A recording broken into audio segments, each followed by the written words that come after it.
بسم الله الرحمن الرحيم. الحمد لله نحمده ونستعينه ونستغفره ونؤمن به ونتوكل عليه ونعوذ بالله من شرور أنفسنا ومن سيئات أعمالنا. من يهده الله فلا مضل له ومن يضلله فلا هادي له ونشهد أن لا إله إلا الله وحده لا شريك له ونشهد أن سيدنا ومولانا محمدا عبده ورسوله صلى الله عليه وعلى آله وأصحابه وبارك وسلم تسليما كثيرا كثيرا. أما بعد فأعوذ بالله من الشيطان الرجيم. بسم الله الرحمن الرحيم. يا أيها الذين آمنوا اذكروا الله ذكرا كثيرا وسبحوه بكرة وأصيلا هو الذي يصلي عليكم وملائكته ليخرجكم من الظلمات إلى النور وكان بالمؤمنين رحيما. تحيتهم يوم يلقونه سلام وأعد لهم أجرا كريما. يا أيها النبي إنا أرسلناك شاهدا ومبشرا ونذيرا وداعيا إلى الله بإذنه وسراجا منيرا وبشر المؤمنين بأن لهم من الله فضلا كبيرا ولا تطع الكافرين والمنافقين ودع أذاهم وتوكل على الله وكفى بالله وكيلا. صدق اللہ العظیم. قابل احترام بھائیوں، دوستوں اور بزرگوں، ہر انسان کو اللہ تعالیٰ نے دل دیا ہے. کوئی بھی مخلوق یا کوئی بھی انسان ایسا نہیں ہے جس کو اللہ نے دل نہ دیا ہو، لیکن اس دل کا سکون اور چین اللہ نے اپنے ہاتھ میں رکھا ہے اور کسی چیز میں نہیں رکھا. دل دیا ہے سب کو، لیکن دل کا ایک سکون ہوتا ہے، دل کا چین ہوتا ہے، دل کی خوشی ہوتی ہے، وہ اللہ نے اپنے قبضے میں رکھی. اور کس کو دے گا اللہ؟ یہ کہا اللہ بذکر اللہ تطمئن القلوب. جو اللہ کو یاد رکھتا رہے گا. یاد کرنا اور ہے، یاد رکھنا اور ہے، فرق ہے دونوں میں. یاد رکھنا ہر وقت میں دیکھے کہ میرا اللہ کا کیا حکم ہے، اور یاد کرنا ہے کہ سبحان اللہ سبحان اللہ سبحان اللہ پڑھ لیا، اس نے یاد کیا، تو اللہ کہتے ہیں مجھے یاد کرو، وہ نہیں، مجھے یاد رکھو. الا بذکر اللہ تطمئن القلوب الذین آمنوا وعملوا الصالحات طوبی لہم وحسن مآب. اس لیے آدمی شروع سے دن شروع ہوتا ہے، جہاں صبح صادق ہوتی ہے تو ساری مخلوق، اکثر مخلوق جو ہے وہ جاگی ہوئی ہوتی ہے. وہ جاگنے کا وقت ہے، وہ سونے کا وقت نہیں. اسی لیے صبح صادق سے لے کر طلوع آفتاب تک سونے کو منع کیا. جو اس وقت میں سوتا رہتا ہے وہ منزل تک نہیں پہنچتا. اس کے روزی میں تنگی، بیماریاں، پریشانیاں، ٹینشن. اس وقت میں جنات بھی نہیں سوتے. جنات سب سے پہلے جاگ جاتے ہیں. تہجد کے وقت میں ایک جنات بھی سوئے ہوا نہیں ملے گا آپ کو. تو آسمان اسے خیر اترنے کا وقت ہوتا ہے، اللہ دروازہ کھولتا ہے. صبح صادق سے لے کر طلوع آفتاب تک کا وقت جو ہے یہ انسان کی زندگی کا گولڈن پیریڈ ہوتا ہے. گولڈن آدمی جا کے ذکر کرے وہ وقت. اسی لیے قرآن شریف نے کیا کہا بار بار، فسبح بحمد ربک قبل طلوع الشمس وقبل غروبها.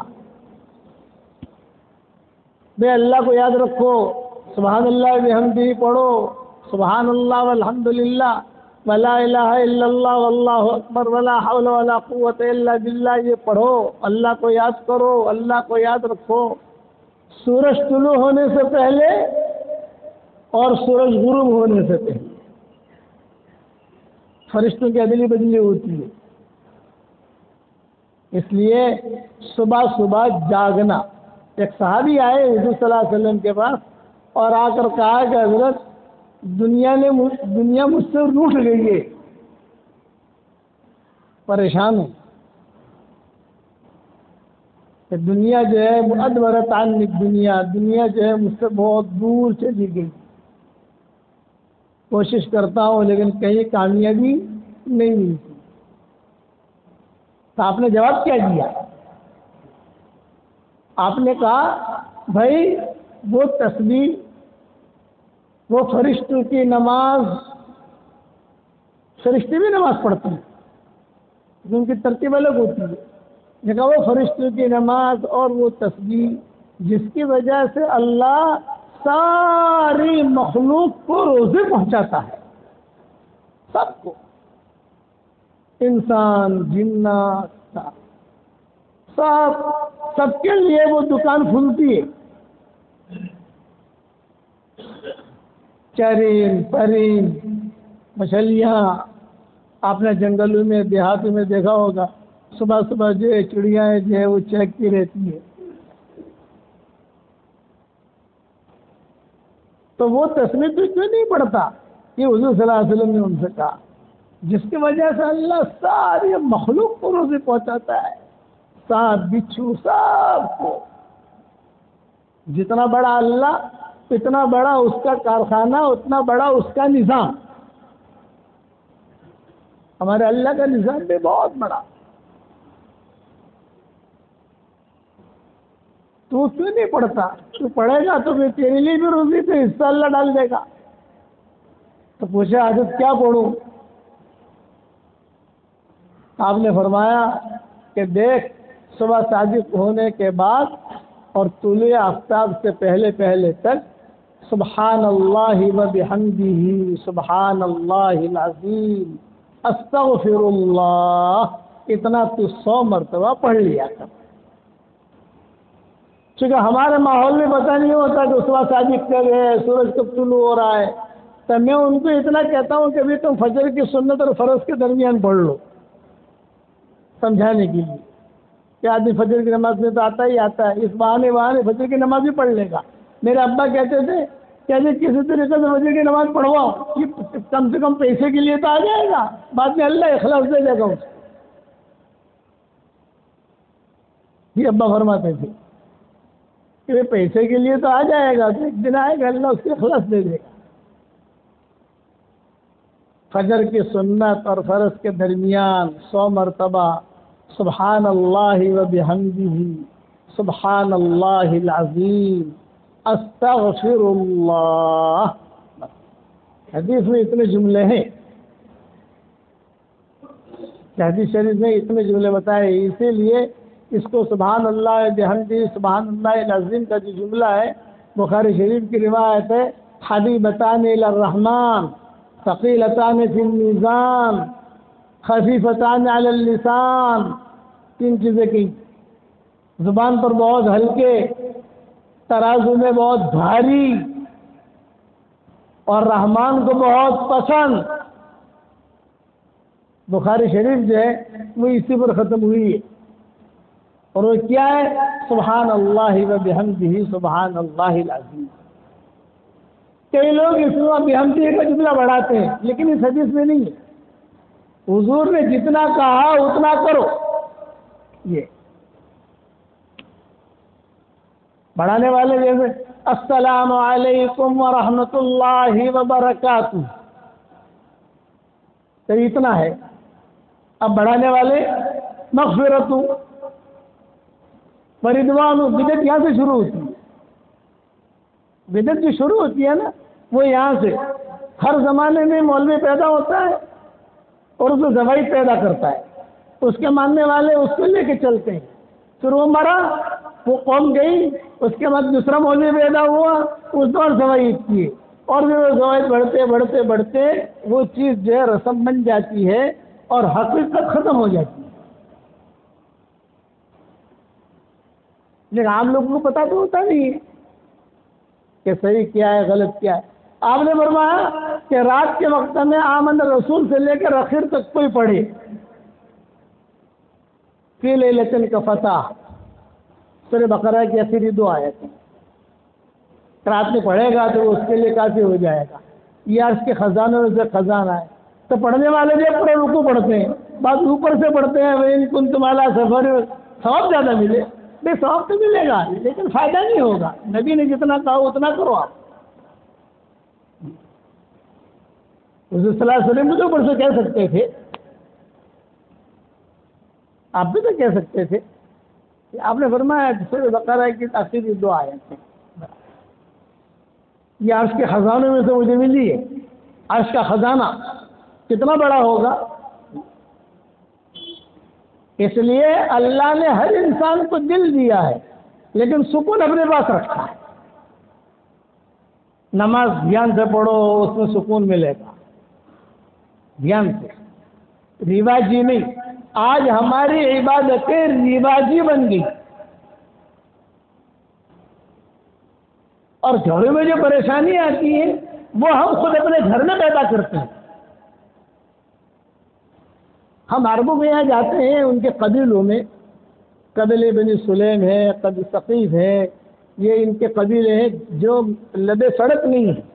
جیسے لبے سڑک بعض علاقے ہوتے ہیں، بعض علاقے جو بہت اندر ہوتے ہیں۔ اب بھی سعودیہ میں ایسے علاقے ہیں اندر اندر اندر کہ جہاں اب اس دور میں بھی وہاں لائٹ نہیں ہے، حالانکہ جو ترقی کا دور ہے نا، اور وہاں تو مالی فراوانی اور ہے۔ قبیلے بنی سلیم میں جب میں گیا تھا اس وقت لائٹ نہیں تھی، بہت بڑا قبیلہ ہے، پہاڑوں میں پہاڑوں میں پہاڑوں میں پہاڑوں میں، جس کا قصہ حدیثوں میں آتا ہے عباس بن مقداد السلمی کا۔ یہ وہاں رہتے تھے، بتوں کی پوجا پاٹ کرتے تھے وہاں، تو بت نے ان کو دعوت دی، قُل لِّلْقَبِيلَةِ مِن سُلَيْمٍ كُلِّهَا، یہ بتوں کی دعوت ہے۔ قُل لِّلْقَبِيلَةِ، کوئی صحابی وہاں پہنچا نہیں تھا، صحابی کا پہنچنا بہت مشکل وہاں، پہاڑ پہاڑ پہاڑ پہاڑ۔ اس دور میں بھی عرب ہمیں لے گئے تو وہ بھی کاریں اور پتہ نہیں کتنا دھمال کی، تب جا کر ہم وہاں پہنچے، اور بغیر لائٹ میں اندھیرے بیان کیا۔ یہ موبائل کی لائٹیں ہوتی ہیں تو سمجھ گئے نا، وہ ایسا کر کے اس کو بیان کیا۔ وہاں کے مردوں عورتوں کو جوڑا تھا۔ یہ قبیلہ بنی سلیم بہت بڑا بت تھا، بہت بڑا مرکز تھا ان کا وہاں حضور کے زمانے میں۔ مکہ مدینہ یہ سب، طائف یہ تو تھے معروف جگہ تھی، لیکن دیہاتوں میں بھی تھے، تو وہاں بتوں نے دعوت دی ان سارے قبیلے کو، تو وہ مسلمان ہوا ہے۔ قُل لِّلْقَبِيلَةِ مِن سُلَيْمٍ كُلِّهَا هَلَكَ الْأَنِيسُ وَعَاشَ أَهْلُ الْمَسْجِدِ، قبیلے بنی سلیم کو ہمارا پیغام دے دو کہ تمہارا غمخوار دوست ختم ہو گیا، یعنی جس کی پوجا پاٹ تم کرتے ہو اس کا زوال کا وقت آ گیا ہے۔ وعاش اہل المسجد، اب تو مسجد والے دنیا میں چلیں گے۔ یہ وعاش اہل المسجد اودع دماد وکان یعبد مرتن، اودع دماد وکان یعبد مرتن قبل الکتاب الی النبی محمد، دعوت دے رہا ہے۔ دماد کو چھوڑو، دماد اس بت کا نام تھا، اس کی پوجا پاٹ کی جاتی تھی محمد صلی اللہ علیہ وسلم سے پہلے، لیکن اب تو کتاب نازل ہو گئی، آسمان سے قرآن نازل ہو گیا۔ اودع دماد وکان یعبد مرتن قبل الکتاب الی النبی محمد صلی اللہ علیہ وسلم۔ جب یہ آواز آئی وہ قبیلے میں تو لوگ گھبرائے، ارے کون بول رہا ہے، کون بول رہا ہے؟ سب جمع ہو گئے، سب 400 آدمی تھے، سب جمع ہو گئے. ارے بھائی یہ محمد کون ہے، ایڈریس تو دے، ایڈریس دے، ایڈریس ہم جاتے ہیں وہاں. تو اس بت نے ایڈریس دیا، ان الذی ورث النبوۃ والہدی، ان الذی ورث النبوۃ والہدی من بعد مریم من قریش مہتدی. یہ محمد وہ ہے جنہیں اللہ نے نبوت دی ہے، ہدایت دی ہے اور سراج منیرہ بنایا ہے، چراغ. عیسیٰ ابن مریم کے بعد آئے ہیں اور قریش میں، قریش من بعد مریم من قریش مہتدی. عیسیٰ کے بعد یہ قریش میں پیدا ہوئے ہیں. قریش مکہ میں تھے، معروف تھا قریش، سب سمجھتے تھے کہ قریش کہاں ہے، یہ رائے مکہ میں پھیلے ہوئے ہیں سب. یہ سارا قبیلہ پہنچا اور پہنچ کر بھائی محمد کہاں ہے، وہ گھر ہے. گئے، دروازہ کھٹکھٹانے کا ارادہ کیا. مکہ مکرمہ چھوٹی سی بستی، 400 مرد عورتیں ایک ساتھ داخل ہو گئے. چھوٹے سے گاؤں میں اتنا بڑا مجمع آ جائے تو آدمی گھبراتا ہے، کیوں آئیں گے لوگ. دروازہ جب کھولنے کا ارادہ کیا تو حضور صلی اللہ علیہ وسلم نے خود نے دروازہ کھولا اور آپ نے فرمایا انت عباس ابن مرداس السلمی، کیا تو ہی عباس ابن مرداس السلمی ہے؟ قال نعم، ہاں میں ہی ہوں.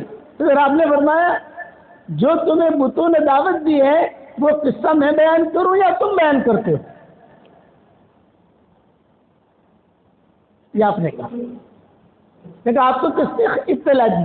کہ مجھے اللہ نے اطلاع دی. تو قبیلے بنی سلیم کہا مکہ، مجھے تو اس لیے یاد ہے کہ ہم کتنی مشکل سے وہاں پہنچے تھے. اور اس دور جب کیا دور جی ایم سی کا، تاروں کا، آپ نے فرمایا اللہ نے خبر دی. اچھا اللہ نے خبر دی، اشہد ان لا الہ الا اللہ و اشہد انک رسول اللہ، آپ اللہ کے سچے رسول ہیں.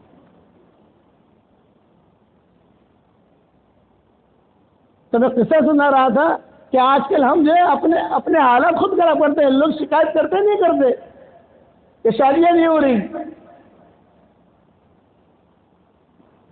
قرضہ بہت ہو گیا، کاروبار نہیں چلتے. اس پر مجھے قبیلے بن سلیم کا قصہ یاد آیا. ان کے قبیلے میں جاتے ہیں عربوں کے. یہ بات اگلی جو کہہ رہا ہوں وہ حدیث کی نہیں ہے، اگلی کی بات بتا رہا ہوں آپ کو، جو سمجھانا چاہتا ہوں، جس کا ہمارے معاشرے میں کمزوریاں بہت ہیں. یہ حدیث کی نہیں ہے، تجارب صالحین ہے. نیک لوگوں کے تجربے، ہر قوم کا ایک تجربہ ہوتا ہے، ہر قوم کا ایک مزاج ہوتا ہے. پٹھانوں کا مزاج الگ، شیخوں کا مزاج الگ، کہ ہماری مومن برادری ہے کہ ان کا مزاج الگ، کہ میمنوں کا مزاج الگ، کچھی میمن کا مزاج الگ. یہ عربوں کا مزاج بتا رہا ہوں. ہم وہاں جا، اب جیسے بڑے بڑے محل ہے وہ تو ظاہری بات ہے کہ صاف صفائی ہوگی. محل ہے، بڑا بنگلہ ہے، ان کے کام کا نوکر چاکر کام کرنے والے اتنے، لیکن دیہاتوں میں نوکر چاکر کا ملتے. اب جب وہاں ٹھہراتے ہیں ہم کو تو ان کے باتھ روم ٹوائلٹ بالکل صاف. میں ہر جگہ مارک کرتا تھا، اور باتھ روم میں کوئی ایک کپڑا بھی نہیں ملے گا، ایک کپڑا بھی نہیں. پھٹی پرانی چادر اگر ہوئی، اور وہ جیسے غریب آدمی ہے، دیہاتی ہے، بدو ہے، اب تو بدو رہے نہیں، اب تو سب شیخ بن گئے ماشاءاللہ. زمینوں کے بھاؤ اتنے ہو گئے، سونا اللہ نے نکال دیا، پیٹرول اللہ نے نکال دیا. لیکن جب وہ بدو، تو وہ چادر پھٹی ہوئی نہیں ملے گی آپ کو، اس کا پیمن لگا ہوا ہوگا. میں وینکوور ایئرپورٹ پر تھا کینیڈا میں، سان فرانسسکو میں وہاں جا رہا تھا. تو فلائٹ پہ دیکھا تو وہ لڑکے لڑکیاں سب جو ہے پھٹے ہوئے پینٹ پہنے ہوئے بیٹھے ہوئے، پھٹے ہوئے تھے.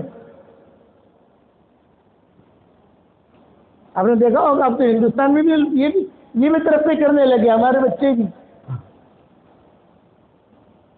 پھٹے ہوئے تھے. حالانکہ یہ پھٹا ہوا پینٹ، یہ پھٹا ہوا کپڑا یہ فیشن سمجھ کر پہنتے ہیں، لیکن اس میں اتنی برائیاں ہیں، اتنی برائیاں ہیں۔ سب سے پہلے یہ کہ ذہنی مریض ہمیشہ رہتا ہے، ٹینشن۔ تو جتنے پھٹے پینٹ پہنتے ہیں نا، آپ نے دیکھا ہوگا پھٹے پینٹ کو میں کیا کہوں، ہمارے ایک ساتھی ہیں، ان کی تقریباً 1000 دکانیں ہیں ساؤتھ افریقہ میں، 1000 مول کہتے ہیں۔ تو میں جب بھی جاتا ہوں تو ہم لے جاتا ہے، تو میں کہتا ہوں تمہارے یہاں پھٹے پینٹ تو نہیں ہے؟ ارے مولانا اس کے بغیر تو دھندا چلتا ہی نہیں ہے، کیونکہ میں نہیں آتا، یہ نکالو۔ تو یہ پھٹے ہوئے جو پہنتے ہیں نا، وہ سمجھتے ہیں کہ ہم شوق ترقی کر رہے ہیں۔ سب سے پہلے بیماری ان کی یہ ہوتی ہے، وہ ذہنی اعتبار سے ٹینشن میں رہتے ہیں، چاہے لڑکے ہوں چاہے لڑکیاں ہوں۔ یہ میرا پیغام پہنچا دینا، الجھن میں رہیں گے۔ دوسرا یہ وہ ہمیشہ بیمار رہتے ہیں۔ تیسرا کہ وہ ہمیشہ جو ہے وہ اپنی مال بہت ہے، مال کم میں یہ نہیں کہتا کہ فقیر ہو جاتا ہے، یہ نہیں کہتا، مال تو اللہ کسی کو کم دیتا ہے زیادہ دیتا ہے، لیکن یہ کہ انہیں کبھی بھی سکون کی نیند نہیں آتی۔ یہ 3 ہیں جو میں نے گنوائی آپ کو۔ پھٹے پینٹ، آپ کے متعلقین ہوں گے، متعلقات ہوں گے، تو میں نے وہاں لوگوں سے پوچھا جو ہمارے میزبان تھے، میں نے کہا یار یہ بچیاں ہیں، یہ عورتیں سب پھٹے یہ پھٹ گئے ہیں، ان کے پاس پیسے نہیں ہیں دوسرا خریدنے کا، یہ کیا ہے؟ تو انہوں نے کہا مولانا نہیں، یہ ترقی، کیا اپنے آپ کو ترقی سمجھتے ہیں؟ پھر میں نے وہاں بیان میں کہنا شروع کیا، وہاں جو پروگرام ہوتے ہیں نا، کہ میں نے کہنا شروع کیا تو لوگوں نے کہا نہیں پتہ نہیں تھا، میں نے کہا نکالو گھر سے، چلو یہ تو ترقی یافتہ ہے۔ اور ہمارے یہاں کیا ہوتا ہے، باتھ روم میں میکسی لٹکی ہوئی ہے، لنگی لٹکی ہوئی ہے۔ تو یہ عرب ہمیں کہتے تھے، ہمارے باپ دادا ہمیں کہتے تھے کہ باتھ روم میں کوئی کپڑا ہونا نہیں چاہیے، اس سے گھر کے اندر بیماریاں آتی ہیں۔ یہ عربوں نے مجھے کہا، میں نے ان سے کہا حدیث میں، انہوں نے کہا حدیث میں نہیں ہے، لیکن ہمارے بڑے اوپر سے جو تربیت ہماری ماں باپ جو کرتے تھے، دادا دادی، کہ بیٹا باتھ روم کو صاف رکھنا، کوئی بھی کپڑا ہونا نہیں چاہیے باتھ روم میں، اس لیے کہ جراثیم لگتے ہیں اور وہ مہینوں تک چلتے رہتے ہیں۔ ہم جو ہے باتھ روم میں ایک بھی کپڑا نہیں رکھتے، اور ہمارے یہاں تو ماشاءاللہ آپ کو پتا ہوگا، پھٹی ہوئی لنگی بھی رہتی ہے، پھٹی ہوئی میکسی بھی رہتی ہے، اور کبھی کبھی 3 دن تک رہتی ہے۔ یہ عرب ہمیں کہتے تھے بوڑھے، کہ ہمارے یہاں تو بہت بڑا عیب ہے، ہم تو سفروں میں جاتے ہیں نا، تو ان کو معلوم ہے، تو کوئی ہمارا خاص شاگرد ہوتا ہے، ہر ایک کے ساتھ معاملہ نہیں کر سکتے، گئے تو وہاں جب باتھ روم میں لٹکا ہوا ہے تو میں تو اس کو لے کر اس کے سامنے ہی پھینک دیتا ہوں باہر، میں نے کہا جنت کا گھر،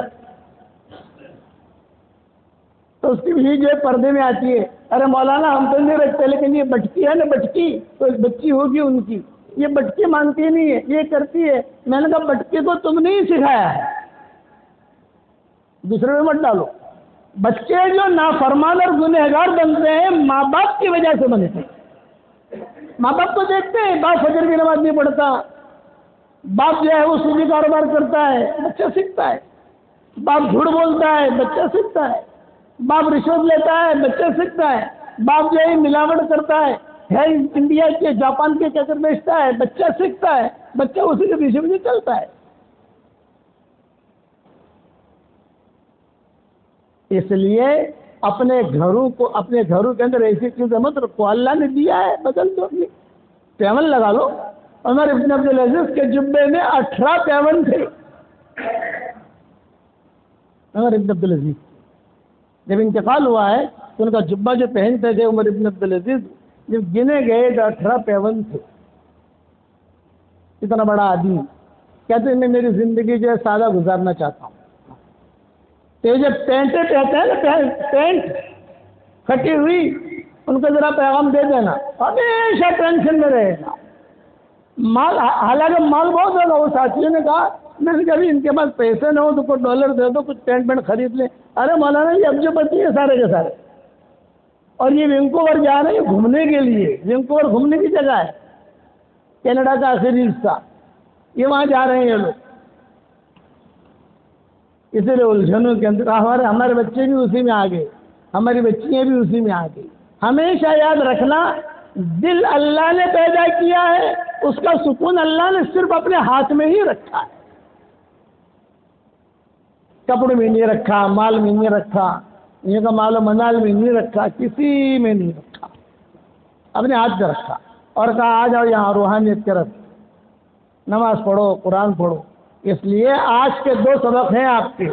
ایک تو ہے کہ فجر کی سنت اور فرض کے درمیان 100 مرتبہ سبحان اللہ و بحمدہ سبحان اللہ العظیم استغفر اللہ اتنا پڑھ لیا کرو، انشاءاللہ کبھی بھی روزی کی تنگی نہیں آئے گی۔ اس لیے کہ یہ جملہ ایسا ہے کہ یہ فرشتوں کی نماز ہے، جانوروں کی روزی ہے، جناتوں کو اللہ روزی دیتا ہے، انسانوں کو اللہ روزی دیتا ہے، حدیث میں آتا ہے اس جملے کی برکت سے۔ لیکن جتنا میں نے کہا اتنا پڑھو، آگے پیچھے بڑھاؤ مت۔ سبحان اللہ و بحمدہ سبحان اللہ العظیم استغفر اللہ 100 مرتبہ فجر کی سنت اور فرض کے درمیان۔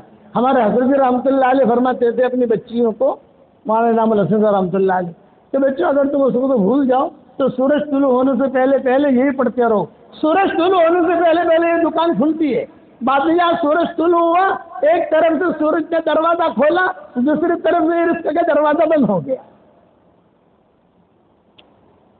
بھائی سورج جب طلوع ہوتا ہے تو ایک دروازہ کھلا نا، تو دوسری طرف سے لوگوں کا رزق کا دروازہ، دکان بند۔ یہ ہمارے حضرت جی کہتے تھے، جب سورج طلوع ہونے سے پہلے پڑھ لو، اپنا دھندا کر لو، سورج طلوع ہونے سے پہلے پہلے فجر کی نماز وہ کرو گے انشاءاللہ بھائی۔ اور گھروں کے اندر اپنے باتھ روم میں کپڑے مت لٹکاؤ، باہر ڈال دو، کوئی بالٹی میں رکھ لو، کوئی اس میں رکھ لو، اس سے بہت بیماری آتی ہیں۔ شادیاں اکثر جو نہیں ہوتی اس کی وجہ سے، یہ عرب کہتے تھے ہم کو، رکاوٹیں ہوتی ہیں۔ آج کا جو ہمارا واٹس ایپ کا سبق گیا ہے آج کی تاریخ کا، اس میں اسے میں نے مختصر طور پر بھی بیان کیا ہے، یہ پتلون والا بیان نہیں کیا۔ یا 5-6 منٹ کا سبق ہوتا ہے، پتلون والا کہہ نہیں سکتے اس میں۔ اور مضمون ہمارا ہے سخاوت کیجیے، سخاوت پر ہے کہ عرب کیسے سخاوت کرتے ہیں، اس لیے اس کو جوڑ نہیں سکتے تھے، ورنہ پتلون والا بھی مجھے کہنا ہے تفصیل سے انشاءاللہ۔ پھٹی پرانی پتلون، پھٹی پرانی نکسی، بعض لوگوں کی عادت ہے اندر کا بنیان پھٹا ہوا پہنتے ہیں، یہ تو اور مصیبت۔ آپ نے دیکھا اندر کا بنیان پھٹا ہوا، یہاں سے پھٹا ہوا، یہاں سے پھٹا ہوا، ارے کیا لگا رکھا ہے یار، یہ تو تمہیں ختم کر دے گا۔ اس لیے یہ مختصر نصیحت کی چیزیں ہیں، اس کا دھیان دیں، اور فجر کی سنت اور فرض کے درمیان 100 مرتبہ پڑھنا شروع کریں۔ علماء نے لکھا ہے کہ وہ آدمی کبھی بھی انشاءاللہ نامراد نہیں ہوگا۔ اور حضور صلی اللہ علیہ وسلم نے فرمایا برکت، وہ صحابی کہتے تھے جب سے میں نے پڑھنا شروع کیا اللہ تعالیٰ نے اسی وجہ سے جو ہے میرا کام کرنا شروع کر دیا۔ بعض سلف صالحین کہتے تھے کہ آپ کا کیا دھندا، تو اس کی جواب میں کیا کہتے تھے، سبحان اللہ و بحمدہ سبحان اللہ العظیم استغفر اللہ۔ صبح دکان کھول لیتا ہوں، اور اللہ اسی جگہ سے پہنچاتا ہے، پتہ بھی نہیں چلتا۔ اس کا مطلب یہ نہیں کہ آپ دکان بند کر دو بھائی، دکان تو کرنی ہی کرنی، لیکن شروع اس سے تو اسٹارٹر ہوتا ہے نا، اسٹارٹر۔ ارے کہیں دعوت میں جاتے تو اسٹارٹر آتا ہے نا، یہ ہماری صبح کا اسٹارٹر ہے، فجر کی نماز، تہجد کی نماز، سبحان اللہ وبحمدہ، یہ اسٹارٹر ہے، پھر پورا دن برابر گزرے گا۔ اور اگر فجر کی نماز نہ پڑھی تو شیطان اس کے کان میں پیشاب کر جاتا ہے، بخاری شریف کی حدیث ہے۔ شیطان ناپاک، اس کا ایک ایک بال ناپاک، تو اس کا ناپاک پیشاب کتنا ناپاک ہوگا۔ فجر کی نماز جو نہیں پڑھے گا، سورج طلوع ہو گیا تو کیا ہوگا، یہ کہ شیطان اس کے کان میں پیشاب کر جاتا ہے۔ صحیح بخاری شریف میں حدیث ہے۔ آج کل لوگ تو اللہ معاف فرمائے، بیوی بیچاری اٹھاتی ہے، ارے 15 منٹ رہ گئے سورج طلوع ہونے کے، میں نے تو پڑھ لی، سب نے پڑھ لی، کھڑے ہو جاؤ کھڑے ہو جاؤ، ارے کھڑا ہوتا ہوں کہ 15 منٹ تو بہت ہے، 10 منٹ ہو جائے گا،